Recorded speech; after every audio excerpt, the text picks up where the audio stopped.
जिंदगी में बहुत बार ऐसे लम्हे आते हैं जब हमारे सामने एक झूठ होता है जो हूबहू सच जैसा दिखाई देता है।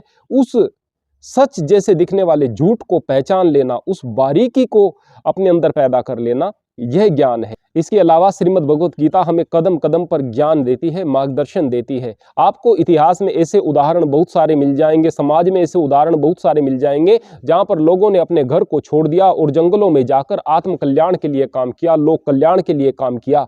लेकिन क्या यह रास्ता सबके लिए हो सकता है? सब लोग इस तरह से अपने घर को छोड़कर कहीं जंगलों में चले जाएं तो क्या दुनिया चल सकती है? नहीं चल सकती है। तो जाहिर सी बात है, वो ज्ञान जो सबके लिए हो, सभी के लिए हितकारी हो, वही धर्म होता है। यहां पर जो ज्ञान दिया गया है वो सभी के लिए है और प्रत्येक व्यक्ति, चाहे वह कुछ भी कार्य करता है, वह सन्यासियों से भी ऊंची अवस्था को प्राप्त कर सकता है इस ज्ञान के माध्यम से और इस कर्म योग के माध्यम से। कुतस्त्वा कलशम मिदम विश्मे समुपस्थित अनार्य जुष्टम अस्वर्गम अकीर्ति कर्म अर्जुन। हे अर्जुन, तुझे असमय कैसा मोह उत्पन्न हो गया है?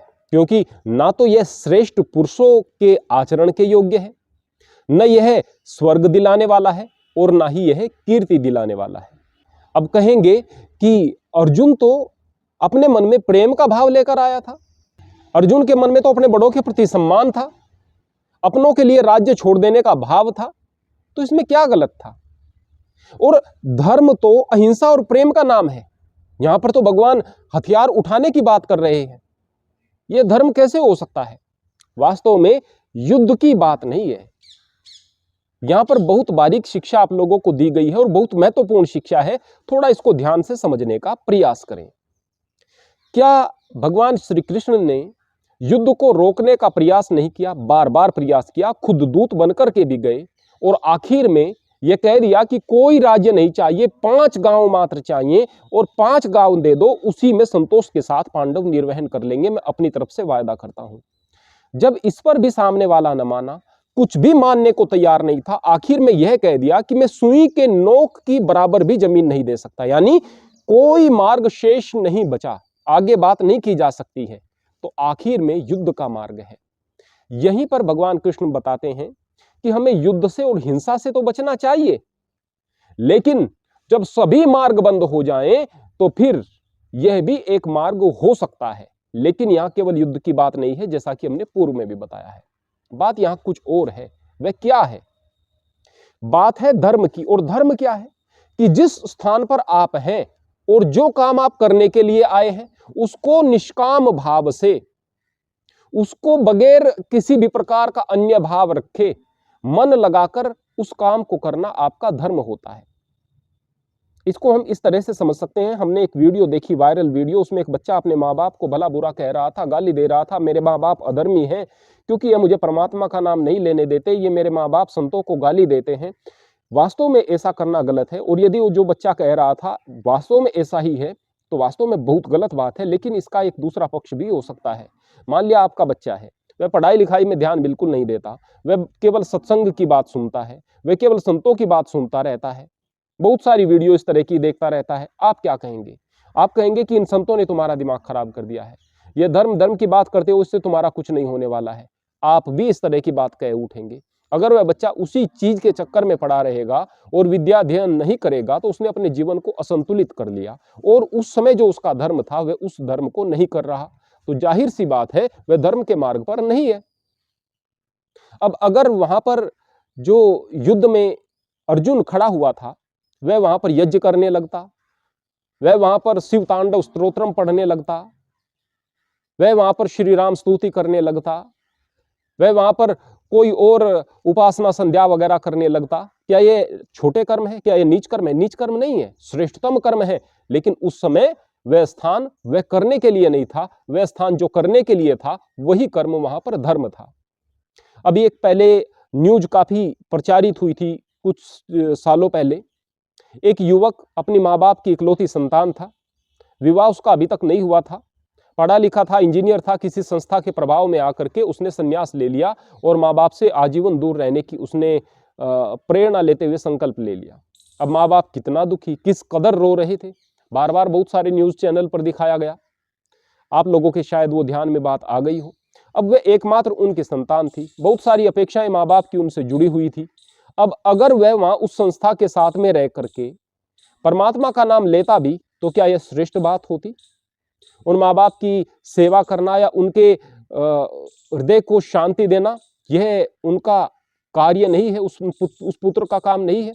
जहां श्री राम मात्र अपने पिता के वचन पालन के लिए घर बार छोड़ देते हैं और इतना सब होने पर भी मां कैकेयी को सम्मान के साथ मां कहकर के पुकारते हैं। जहां धर्म इतनी ऊंची मान्यताओं को और आदर्शों को आप लोगों के सामने प्रस्तुत करता है, वहां पर आप क्या कर रहे हैं?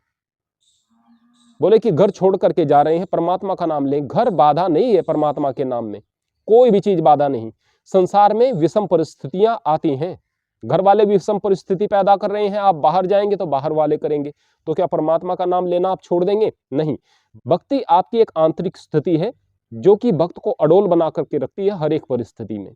तो मूल बात क्या है कि एक किसान यदि खेत में है और अच्छी प्रकार से अपनी खेती बाड़ी का कार्य कर रहा है, सुबह शाम परमात्मा का नाम ले रहा है, तो वह धर्म का कार्य कर रहा है। एक मजदूर अच्छी प्रकार से श्रद्धा के साथ में, मेहनत के साथ में, बगैर जी चुराए अपनी मेहनत कर रहा है, सुबह शाम परमात्मा का नाम ले रहा है, वह भी कर्मयोग के मार्ग पर है।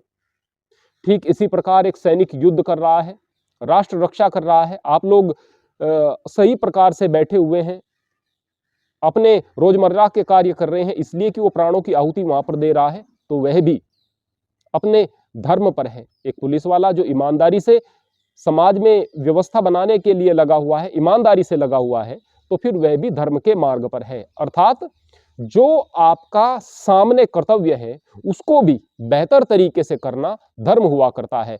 यदि आप अपने सामने वाले कर्तव्य से हट करके कोई अन्य कर्म करते हैं, भले ही वह श्रेष्ठ कर्म भी है, तो फिर वह धर्म नहीं रहता है। श्रीमद् भगवत गीता के पहले अध्याय में, पूरे अध्याय में क्या बताया गया है? अर्जुन के मन में मोह आ जाता है, प्रेम आ जाता है, उसके हाथ पैर कांपने लगते हैं, वह बिल्कुल निढाल हो जाता है, इसलिए क्योंकि सामने उसके परिजन खड़े हैं, उसके गुरुजन खड़े हैं। वह कहता है कि मैं उनको मार करके किस प्रकार के राज्य का उपभोग करूंगा, और उपभोग करूंगा तो मेरे किस काम का है? कितना बुरा लगेगा कि मैं अपने बड़ों पर और अपने प्रियजनों पर, अपने सगों पर हथियार चलाऊंगा, उनके प्राण हरूंगा। यह बात बुरी नहीं थी, बड़ों का सम्मान करना भी बुरा नहीं था, अपने प्रियजनों से प्रेम करना भी बुरा नहीं था, लेकिन उस वक्त जबकि सारे दरवाजे बंद हो चुके थे, अब कर्तव्य कुछ और था, तो उस समय इस तरह के भाव आना यह अधर्म था। तो मूल बात क्या है कि जब आपके सामने आपका कर्तव्य हो, उस कर्तव्य को छोड़कर आप भगवान का नाम लेने के लिए भी बैठ जाएं, तो फिर वह अधर्म हो जाता है। वास्तव में परमात्मा के नाम के लिए आप सुबह शाम समय जरूर निकालें। सुबह आप संध्या उपासना करें, शाम को आप संध्या उपासना करें, परमात्मा से शक्ति मांगें कि मैं अपने कार्यों को अच्छी प्रकार से कर सकूं, मैं संसार से चिपक करके न रह जाऊं, मैं इस कर्म के फल से चिपक करके न रह जाऊं। जब आप इस प्रकार के भाव लेकर के अच्छे भाव से दिन भर ईमानदारी से काम कर रहे होंगे, सबके प्रति आपके मन में प्रेम का भाव होगा, किसी से द्वेष नहीं होगा, ईर्ष्या नहीं होगी, मन में प्रसन्नता होगी, तो निश्चित रूप से आप धर्म के मार्ग पर हैं। एक विद्यार्थी बहुत मेहनत के साथ में विद्या अध्ययन करे, 25 वर्ष तक अच्छी प्रकार से ब्रह्मचर्य आदि का पालन करते हुए अपने शरीर को पुष्ट बनाए। जब वह गृहस्थ में जाए, 25 से 50 वर्ष की उम्र तक वह अपने गृहस्थ धर्म का पालन करे, वह अतिथियों का सत्कार करे, लोकोपकार के कार्य करे, खूब पैसा कमाए, अपने बच्चों को अच्छी शिक्षा और संस्कार बनाकर उन्हें समाज को सौंपे। जब वह 50 वर्ष का हो जाए तो फिर अपने बच्चों का मार्गदर्शन करे, सारे काम धाम को बच्चों को सौंप दे। अब 75 वर्ष के पश्चात यदि शेष जीवन बचता है, उस शेष जीवन को पूर्ण रूपेण घर में क्या हो रहा है किसी प्रकार से कुछ लेना नहीं, देना नहीं, कोई मुझे मतलब नहीं। भले ही आप घर में रह रहे हैं तो घर में रहकर भी आप सन्यासी हो जाते हैं। अच्छा कर रहे हैं बच्चे तो उनका, भला कर रहे हैं तो उनका कर्म, जो भी कर रहे हैं मैंने अपना कर्तव्य पूरा कर दिया। अब तो जिस प्रकार से आप दूसरों को उपदेश कर रहे हैं उसी प्रकार से अपने बच्चों को करें। आज केवल आपके बच्चे ही आपके बच्चे नहीं है, बल्कि पूरे विश्व के बच्चे आपके बच्चे हैं। इस तरह का भाव आ जाएगा तो आप सन्यासी हो जाएंगे। तो इस प्रकार से अपने जीवन को संतुलन में लेकर के चलेंगे, तभी जाकर हम कह सकते हैं कि हम श्रीमद् भगवत गीता के दूसरे अध्याय के दूसरे श्लोक को अच्छे तरीके से समझकर जीवन में धारण कर पाए हैं। हरि ओम, हरे कृष्ण।